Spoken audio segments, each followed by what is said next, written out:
안녕하세요. 안녕하세요. 네, 간단한 자기소개 부탁드립니다. 스포츠 현장에서 선수들의 멘탈 강화를 해주는 스포츠 심리 상담사 김미선입니다. 반갑습니다. 네. 사실 요즘이 또 올림픽 기간이잖아요. 실제로 다양한 이제 메달리스트 분들을 상담해 주신 걸로 알고 있습니다. 네네. 그렇다면 이렇게 강한 멘탈을 가지고 있는 그런 선수들, 사람들의 특징이라고 할 만한 것도 잘 아실 것 같아요. 어떤 게 있을까요? 크게 세 가지로 나눈다면요. 강한 멘탈을 가진 선수들의 특징 중에 하나가 실패를 위기라고 생각하지 않아요. 대부분 실패하면은 우리가 나는 이제 망했어, 이제 끝났어 이렇게 얘기를 하는데 이 선수들은 실패를 하면 새로운 목표를 설정해야 되는 이유라고 생각해요. 제가 만났던 안세영 선수 같은 경우에도 훈련을 하다가 아니면 시합에 나가서 잘 안 되는 경우가 있을 때 본인이 실패했다고 느꼈을 때 주저앉고 있는 게 아니라 선생님 저는 새로운 목표를 가지고 더 열심히 도전하고 싶어요 라고 표현을 하거든요. 네. 이렇게 실패를 끝난 게 아니라 다시 시작해야 되는 이유라고 생각하고요. 그리고 두 번째 강한 멘탈을 갖고 있는 선수들의 특징 중에 하나는 긍정적인 자기암시, 긍정적인 혼잣말을 하거든요. 우리가 속으로 내가 이거 할 수 있을까? 자기 의심을 좀 많이 하거든요. 그런데 강한 멘탈을 갖고 있는 선수는 난 이거 할 수 있어? 이걸 이룰 거야. 너는 최고야 라는 긍정적 자기암시를 평소에 습관처럼 하기 때문에 습관이 행동으로 옮겨지는 걸 많이 볼 수 있고요. 그리고 이제 마지막으로 강한 멘탈을 여기서 제가 또 이제 기억이 나는 장면이 예전 올림픽에서 펜싱이었나요? 네네. 펜싱에서 제 선수 이름이 잘 기억이 안 나는데 박상혁 선수입니다. 그 박상혁 선수가 굉장히 지고 있었는데 자기 암시를 막 할 수 있다 할 수 있다 자기 암시를 한 후에 대단한 기념비적인 그런 역전승을 거뒀어요. 그 박상현 선수도 올림픽에 나가기 전에 멘탈 코칭을 받았고 그 멘탈 코칭에서 자기 암시 셀프 토킹이라는 훈련을 받았고요. 그때 위기의 순간 내가 다시 재집중할 수 있는 걸 무엇으로 할까 고민하다가 셀프 토킹, 자기 암시를 하자. 근데 그 단어가 바로 나는 할 수 있다, 나는 할 수 있다, 나는 할 수 있다. 그래서 자기 암시를 통해서 재집중을 할 수 있는 힘을 길렀거든요. 근데 그게 화면에 너무 드라마틱하게 잡힌 거예요. 그 이후로 자기 암시의 효과에 대해서 선수들이 많이 보고 정말 연습하고 그것을 또 이룬 선수들도 많아요. 정확하게 맞춰주셨습니다. 예, 저도 이제 그런 어떤 자기 암시가 진짜 효과가 있을까라는 생각이 좀 들기도 했는데 그 장면을 보고 와 이게 정말 효과가 있구나 그런 생각을 좀 했던 장면이라서 지금 또 이제 이야기를 들으니까 그때 기억이 떠오르네요. 네. 그리고 또 하나 선수들이 결승전에서 내가 요거 한 발만 쏘면은 내가 이길 수 있다. 아니면 내가 이거 한 발을 잘못 쏘면 난 떨어진다. 이런 위기의 순간들이 있잖아요. 그러면은 어떤 마음이 들까요? 저는 기절해버릴 것 같습니다. 네, 굉장히 불안하겠죠? 근데 대부분 불안을 하면은 정신이 나가요. 멘탈이 무너져요. 막 되게 혼미해질 것 같아요. 그렇죠. 내가 뭐를 해야 되는지, 이 상황이 어떤 상황인지도 모르는데 멘탈이 강한 선수들은 불안을 이용할 줄 알아요. 불안을 이용한다고요? 네. 불안해지면 느끼거든요. 불안하구나. 내가 더 집중을 하라는 소리구나. 불안하구나. 내가 더 자세를 낮추라는 신호구나. 이렇게 불안을 오히려 역이용해서 본인의 스윙에 더 안정을 찾는 거. 그래서 멘탈이 강한 선수들은 어떤 불안한 상황에서도 자기가 재집중할 수 있는 힘을 키우고 오히려 내가 힘을 내야 하는 이유로 해석하는 거죠. 그러나 되게 이제 멘탈이 약하다고 하는 사람들은 불안한 순간 나는 이제 끝났다. 안 될 것 같아. 예전에도 이러다 안 되는데 또 그러면 어떡하지? 그래서 부정적 생각을 계속 하게 되거든요. 그래서 멘탈이 강한 선수들의 특징이 이렇게 크게 보면 세 가지. 실패를 기회로 찾는다. 그리고 두 번째, 긍정적인 자기 암시를 습관처럼 한다. 세 번째, 불안을 이용한다. 이렇게 나눌 수 있을 것 같습니다. 네. 지금 이 세 가지에 대해서 설명을 해주셨는데, 그다음에 실제로 내가 이런 세 가지를 가지고 있지 못하다면 내 나약한 멘탈을 좀 강하게 만들기 위해서 어떤 노력을 해야지 이런 강한 멘탈을 만들 수 있을까요? 보통 저는 선수들한테 상담할 때 우리 위너 마인드셋을 만들자 이런 얘기를 많이 하거든요. 위너 마인드셋? 네. 긍정 마인드셋이라고도 많이 하는데 긍정적인 생각, 긍정적인 말, 긍정적인 행동을 일치해서 하는 것. 이걸 연습하면 되거든요. 보통 중요한 미팅이나 발표가 있을 때 긍정적 마인드를 안 갖고 있는 선수들은 보통 내가 요번에 발표하다가 실수하면 어떡하지? 떨지 마. 너 이러면 안 될지도 몰라. 이렇게 부정적인 말을 하고요. 몸은 행동을 발을 떨고 있어요. 이런 것들이 이제 반대로 하면 돼요. 긍정적인 말은 나는 할 수 있다. 이번에 떨지 않을 수 있다. 난 잘할 수 있다. 이런 긍정적인 생각을 하고 긍정적인 말로 넌 할 수 있어. 화이팅 하면 돼. 라는 말로 본인이 셀프 토킹을 하고. 근데 보통은 이제 실수하면 어떡하지라는 생각을 하는데. 그쵸. 네. 그런 생각이 아니라 나는 할 수 있다. 아니면 어디 한 곳만 집중하면 돼. 네가 준비한 것만 한번 해보자. 이렇게 가능성이 있는 말을 하고요. 행동은 당당한 눈빛을 보낸다든지 선수들은 행동으로 파이팅, 두 손을 번쩍 든다. 의도적으로. 네네. 그래서 긍정적인 행동까지 연결시킵니다. 우리가 습관적으로 긍정적인 말과 긍정적인 생각과 긍정적인 행동을 하는 연습을 하다 보면은 자기도 모르게 위너 마인드셋으로 갈 수 있습니다. 그렇다면은 좀 이제 어떤 긍정적인 말을 하는 게 좋을까요? 좀 몇 가지 이제 예시로 설명을 해주신다면 어떤 게? 네, 내가 준비한 것에 대한 믿음을 토해내는 말들이 좋은 것 같아요. 예를 들어서 안세훈 선수라고 치면 서브를 치는데 이번 서브를 망치면 안 되는데 이게 아니라 이 서브도 정확하게 꽂힌다. 또는 집중하는 단어로 긍정적인 말을 할 수 있거든요. 내가 꽂히고자 하는 곳에 정확하게 바라보면 그건 성공한다. 이렇게 자기가 어떤 행동하는 것이 성공한다. 라고 표현을 하면 좋거든요. 예를 들어서 일반인들은 발표를 하는데 나 떨려서 못하면 어떡하지? 실수하면 맞아요. 어떡하지? 많죠. 이런 생각 많이 하잖아요.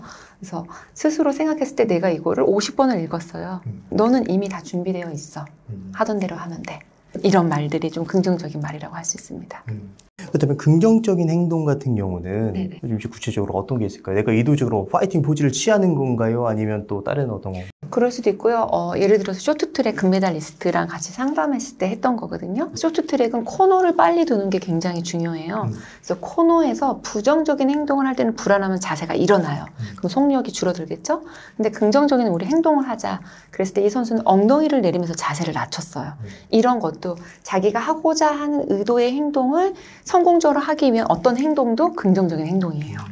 그러면 이게 긍정적인 행동을 해야 되겠다라고 생각을 한 순간 내가 지금 불안함을 느끼고 있을 때 그걸 감지해서 조금 더 행동을 수정할 여지가 생기는 거예요. 네, 그러니까 과정으로 내 중심을 옮겨버리는 거죠. 불안이 아니라 내가 무언가를 해야 되겠다는 의지로 옮겨버리면 생각이 전환이 돼버리거든요. 근데 이게 맨 처음에는 되지가 않지만 선수들은 계속 훈련하고 트레이닝하고 그 순간과 계속 마주하기 때문에 이게 이제 자동 습관화가 되는 거고 또 이제 스포츠 심리 상담 중에서 심상화라고 있어요. 이미지 트레이닝이라고 하거든요. 자기가 그 불안한 생각에 결국은 긍정적인 행동과 말을 해서 결국은 성공하는 이미지 트레이닝도 많이 하기 때문에 사실 선수들은 시합에 한 번 뛴다고 생각하지만 시합을 뛰기 전에 100번, 200번 이미지 트레이닝으로 그 이미지 트레이닝 안에는 기술적인 것도 있지만 이런 마인드에 대한 긍정적인 강화를 위한 이미지 트레이닝도 있습니다. 결국에 그런 행동이 기반이 돼야, 그런 연습들이 기반이 돼야 그 연습들을 통해서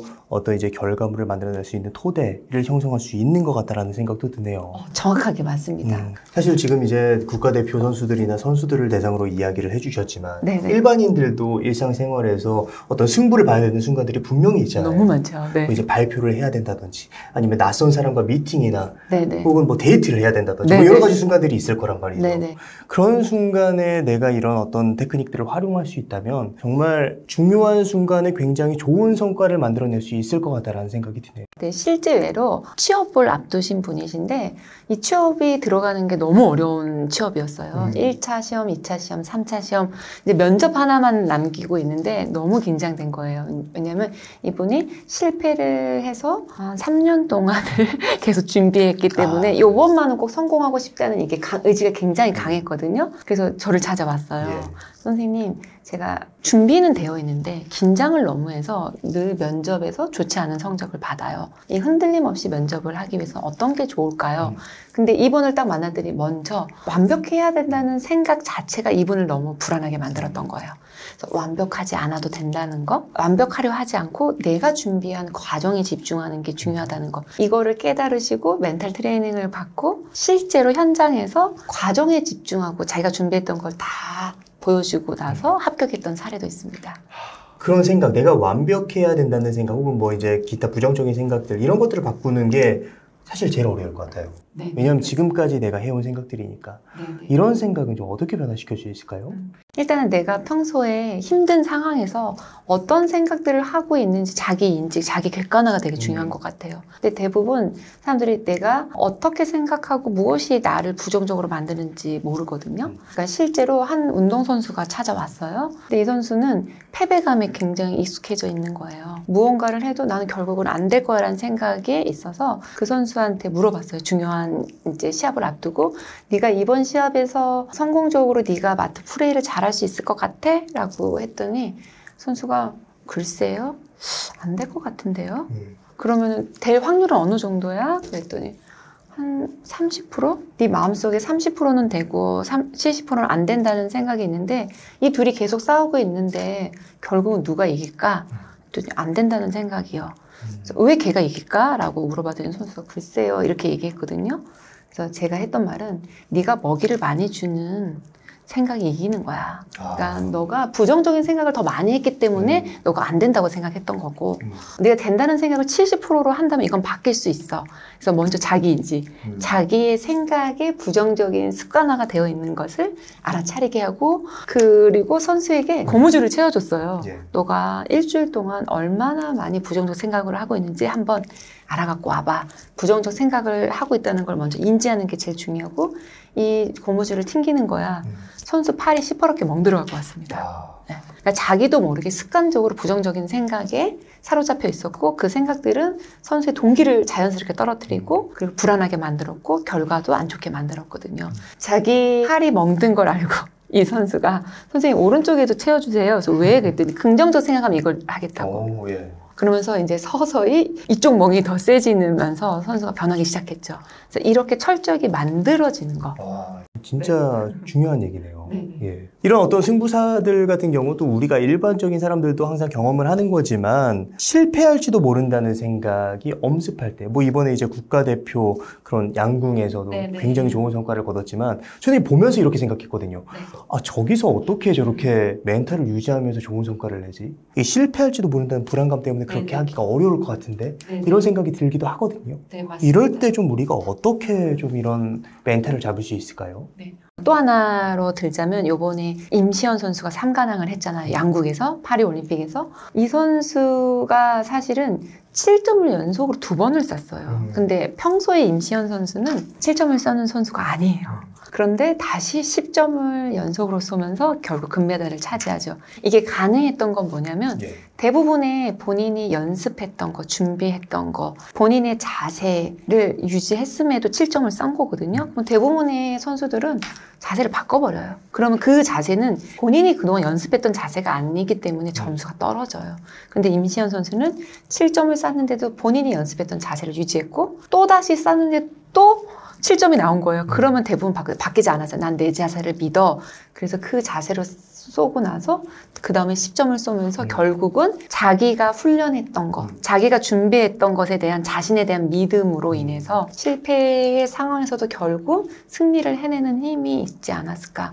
그래서 실패를 이기는 것 중에서는 혹독한 훈련, 완벽한 준비 플러스 자신을 믿는 마음이 있어야 되지 않을까 생각합니다. 굉장히 중요한 점을 말씀해 주신 것 같습니다. 결국에 평소에 나의 이제 연습을 바탕으로 나의 실력에 대한 믿음이 있고 그 현장에서 몰입할 수 있는 힘을 가지고 있을 때 충분히 불안감을 우리가 이용할 수 있다. 네네.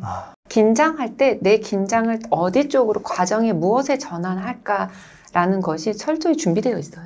저도 이제 대학에서 강의를 10여 년 동안 하면서 맨 처음에 이제 작은 강의도 있지만 뭐 500명이나 되는 대형 강의에서 강의를 하는데 너무 긴장이 되는 거예요. 그리고 거기에 앉아 계신 분들이 다 박사급 이상의 분들이라서 혹시 내가 하는 것이 실수를 하지 않을까 이런 생각을 했는데 눈을 마주치니까 제가 대사가 생각이 안 나는 거예요. 그래서 바로 제가 앞에 한쪽만 바라보면서 내가 준비했던 걸 하자라고 해서 1, 2분이 지나니까 다시 찾아오더라고요. 그래서 뭔가 내가 불안할 때 이거는 행동을 하지 말고 이 행동을 하니까 나한테 이로워가 철저하게 준비되어 있어야 될 것 같습니다. 네. 그리고 또 이제 우리가 평소에 멘탈을 유지하는 것도 굉장히 중요할 것 같은데 평소에 어떻게 멘탈을 관리할 수 있을까요? 이제 경기력이 높은 선수들이 대부분 멘탈이 강해요. 근데 이 멘탈을 강하게 영향을 미치는 요소가 스트레스를 조절할 수 있는 선수들은 멘탈이 강해요. 그런데 스트레스 조절을 못하는 선수들은 대부분 멘탈이 약한데 이미 자기가 시합을 하는 중에 자기가 해야 될 수행 과제에 집중하는 게 아니라 외부에 집중이 뺏겨 있는 거죠. 내가 실수하면은 어떡하나? 혹시나 관중들이 나를 봤을 때 실망하면 어떡하나? 이렇게 외부에 뺏겨 있거든요. 그것에 신경 쓰다 보면 어떻게 스트레스가 높아지는 거죠. 그러면 바로 직결되는 게 불안이 찾아오고 멘탈이 약해지고 경기력이 떨어지는 거거든요. 그래서 평소에 멘탈을 관리하기 위해서는 기본적으로 스트레스 관리, 스트레스 조절 능력을 키우는 것을 추천해드려요. 그래서 스트레스를 조절 능력이 우수한 선수들은 본인한테 이런 질문을 해요. 문제를 해결할 수 있는 질문을 하거든요. 예를 들어서 이 상황을 더 좋게 만들기 위해서 내가 어떤 것에 집중하면 좋을까? 무엇을 해야 되지? 그리고 그게 만약에 풀리지 않았을 경우에는 혼자 고민하지 않습니다. 전문가를 찾아갑니다. 왜냐하면 지금은 너무 과학적이에요. 그 분야의 전문가가 있기 때문에 내가 이런 걸로 인해서 스트레스가 너무 많습니다. 의사분들은 약을 처방해 줄 거고 상담사들은 그 스트레스를 조절할 수 있는 것에 대해서 설명을 해 주실 거기 때문에 그래서 문제를 해결하는 쪽으로 가든지. 근데 보통 내가 스트레스 조절력이 떨어지는 이유가 대부분 그냥 회피해버려요. 근데 그 스트레스는 다시 돌아서 나한테 오거든요. 더 커져서 오죠. 네. 예. 그리고 또 감정적으로 해석해버려요. 내가 미워서 저렇게 한 거야. 나는 안 될 거야. 그러면서 이제 울고 멘탈이 무너지고 경기에도 집중할 수 없게 되는 거죠. 그래서 본인이 스트레스를 평소에 어떻게 관리하는지 그리고 평소에 스트레스를 받았을 때 그 조절 능력에서 문제 해결 중심으로 가 있는지 감정적이었는지 회피였는지 그걸 확인하는 것을 먼저 해보라고 하고 싶습니다. 그럼 또 이겨본 그런 문제를 해결해본 경험이 나에게 또 양분이 돼가지고 더 좋은 선순환의 고리를 만들어낼 것 같은 생각이 들어요. 예전에 내가 이렇게 해서 이겨냈지라는 그것은 이 선수에게 강한 믿음을 주고 자기 신뢰를 주기 때문에 다음에도 내가 이렇게 하면 될 수 있다는 희망이고 긍정적인 생각을 하는데 똑같은 상황에서 반대적으로 나는 예전에도 이렇게 안 됐는데 또 안 되면 어떡하지? 그래서 미리 예측을 하거든요. 대부분 이런 선수들은 경쟁 상황에서 인지 불안이 굉장히 높아요. 인지 불안이라는 건 생각으로 불안을 만들어내는 거를 말하거든요. 예전에 내가 이런 실수를 했는데 또 하면 어떡하지? 내가 이렇게 했을 경우에 이런 결과가 나오면 어떡하지? 이런 생각에 빠져서 본인이 어떠한 자세를 취하거나 어떤 동작을 하는 것에 집중을 하지 못하고 생각이 많아졌어요. 네, 그냥 서 있다가 어떤 태권도 선수는 그냥 발차기를 맞아서 바로 경기가 끝나버리는 이런 상황들이 있죠. 그래서 생각을 조절하는 것, 온전히 내 스윙에 집중하는 능력을 키우는 것이 어떻게 보면 굉장히 중요한 것 같아요. 네. 오늘 굉장히 다양한 도움이 되는 말씀을 해주셨는데 마지막으로 하고 싶으신 말씀 있으시면 어떤 게 있을까요? 멘탈이 강하다는 것은 솔직히 내가 삶을 사는데 나의 행복감과 내 성장이 간과해서는 안 될 아주 중요한 요인이라고 생각하거든요. 그래서 혹시 이제 이 채널을 보신 분들이 내가 멘탈을 강화하고 싶다면 실패를 생각하지 않는 연습에서 그 노하우들이 모두 묻어나 있으니까 여러분들도 철저하게 준비하고 연습해서 강한 멘탈을 유지해서 여러분들의 삶을 행복하고 성공적으로 이끌었으면 좋겠습니다. 네. 오늘 실패를 생각하지 않는 연습 저자 김미선 박사님을 모시고 우리가 이제 강한 멘탈을 만들기 위해서 어떻게 해야 되는지 그런 강한 멘탈을 가지고 있는 사람들은 어떤 특징을 가지고 있는지에 대한 이야기를 나눴습니다. 그럼 오늘의 심리학은 여기까지 하도록 하겠습니다. 좋은 말씀 해주셔서 감사합니다. 감사합니다. 감사합니다.